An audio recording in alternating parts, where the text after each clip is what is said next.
I grew up in a family that believed dreams were a luxury we couldn't afford.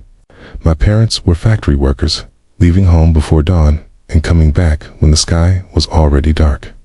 Our house was small, the walls thin enough to hear every sound from the neighbors, but to me, it was home. As a child, I never asked for toys or new clothes because I knew we couldn't afford them. My shoes often had holes, and my school bag was a hand-me-down from my cousin. But my parents never let me feel poor in spirit. Every night, my father would sit with me on the porch and tell me, "One day, you will have a life bigger than this, but you have to work for it." I took his words seriously. I was always the kid who sat in the front row, who raised his hand to answer every question, who borrowed books from the library because I couldn't buy my own. My teachers saw my determination and encouraged me, but life had other plans. When I was 15, tragedy struck. My father lost his job at the factory when it shut down. Overnight, our already small income became almost nothing. I watched my mother start selling handmade snacks door to door just to keep food on the table.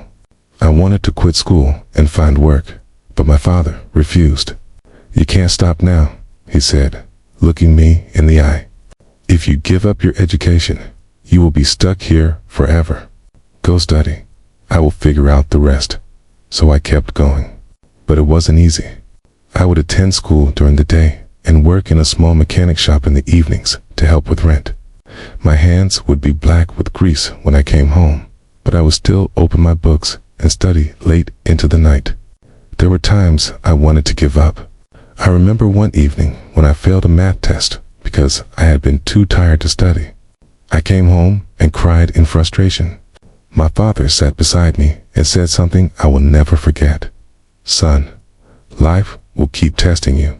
You can cry for one night, but tomorrow you get up and fight again." Those words became my motivation. I worked harder than ever and eventually passed my exams with top marks. I earned a scholarship for college, the first person in my entire family to ever go that far in education. College was another battle.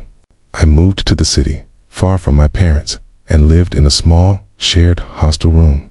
I worked part-time jobs in a library, as a waiter, even delivering food on a bicycle, anything to keep myself afloat. There were nights when I had only one meal a day, but I kept going. After years of sleepless nights and sacrifice, I graduated. On convocation day, my parents came to see me receive my degree. My father's eyes were wet with tears as he said, "You made it. You really made it."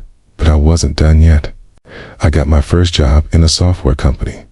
It wasn't glamorous, and the pay was just enough to survive, but I worked with passion. I stayed late, learned new skills, and pushed myself to grow. Within 2 years, I got a big promotion and a salary that allowed me to save properly. The first thing I did was buy my parents new clothes and a good bed, so they could finally sleep comfortably. But I had a bigger dream to give them a home they could proudly call their own. After 2 more years of saving, I finally bought a house. It wasn't a mansion, but it was ours, with bright rooms, a clean kitchen, and a little backyard where my mother could plant flowers. When I gave my parents the keys, my mother cried uncontrollably, and my father hugged me tighter than ever before. "I told you," he whispered, "one day you would have a life bigger than this. And you brought us with you."